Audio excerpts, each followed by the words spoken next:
Good morning. Today is the first of the reviews that we have offered through our Facebook group. So thanks to everybody who has popped their name down for a review of either one or the other of their social media or their website. So this is the first one, is the Abbey Museum. So I just thought I'd go through, and we're going to have a focus on search engine optimization and also user experience. User experience is basically how a user can navigate your website as they've landed on it. So what's really important is call to actions, and that it's really clear, and that what you are offering is really understandable within the first 30 seconds. So I really always like to say to our clients to make sure that if you put yourself in your consumer's shoes and imagine that they knew nothing about your business, that they would be able to go to your website, land on your homepage, and within 30 seconds get quite a good understanding of exactly what it is that you offer. So at Tourism Tribe, we conduct the digital engagement health checks, which review the website, your social media channels, your Google business profile, and your TripAdvisor profile too, if that's applicable. We also have another health check that independent that assesses your ATDW listing as well. So I am the manager of that product that we have. So I've got a lot of experience in seeing so many hundreds, thousands actually, of websites and seeing what works really well, and also what works well from an SEO perspective and what works well for a user perspective as well. So we're just going to do a little quick recce on this website, if you call it that, and just I'm going to pick out anything that we know can be improved for that user experience and also for search engine optimization. So the first thing is, when we land on this website here, the first thing is I'm going to go check to see if this website, the address and the phone number is clickable.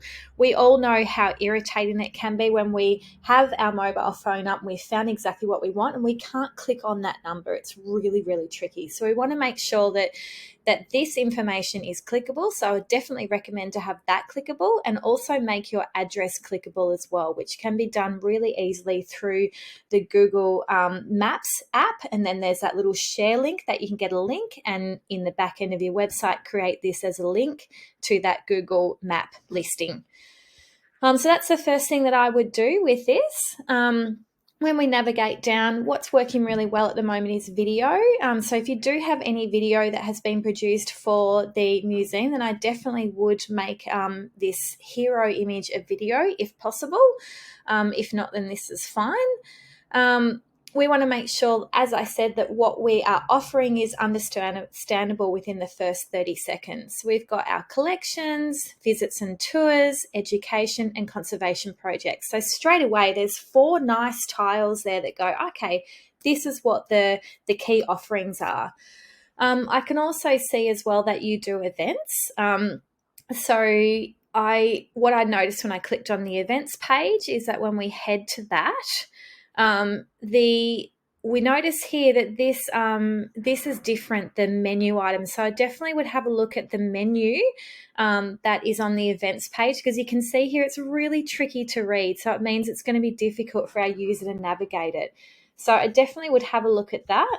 If we head back to the home page, we can also see that it's missing a footer.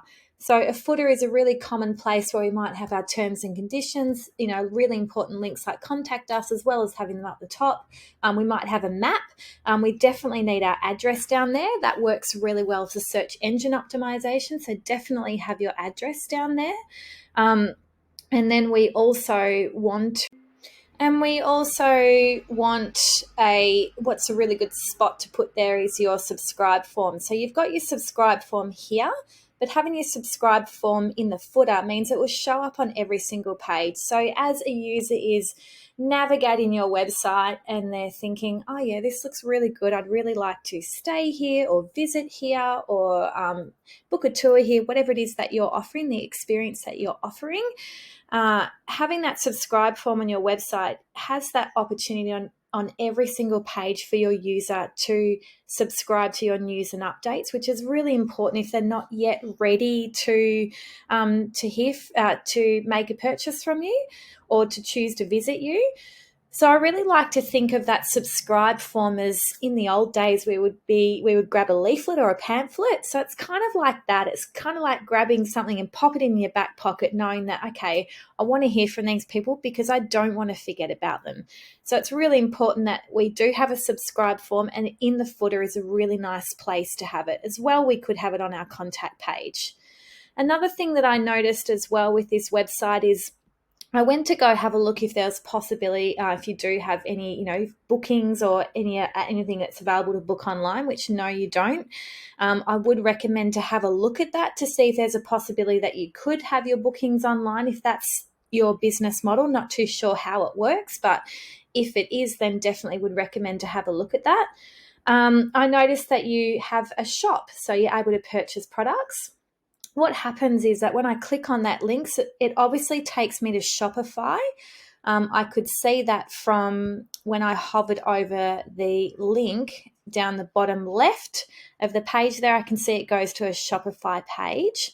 So you can see here that we're now in a Shopify platform, which has been made to set up similar to your website. But what's happened here is that I now have no way to get back to your website, to the home page. So when I click this, it goes back to just the home page of Shopify. And now I can't get back. So this is what can happen for users when you go to an external site. We want to make sure that tab opens up in a new tab. So that we can find our way back easily, or depending on what your website is hosted on. If you can have some sort of embedded shop within your website, is probably going to work a lot better, so you can have that tracking all under the one place. So yeah, there's just a few tips for you for the website that could help enhance that user experience. If we look at a perspective of search engine optimization, then the other thing I noticed that's missing is your page descriptions. So we've got your page titles, which is what appears in Google. So this is what appears in Google search results. So your title of each page that you have of your website, and then also it will have a short description. So just check with your web developer that you do have descriptions on each of your pages.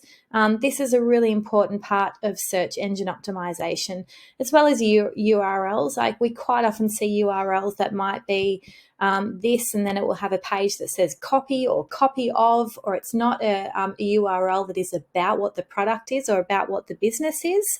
So it's also really important as well. So I would check with your web developer about that. And I hope this has been helpful, and you might be next in line for your business if you commented on that. So stay tuned.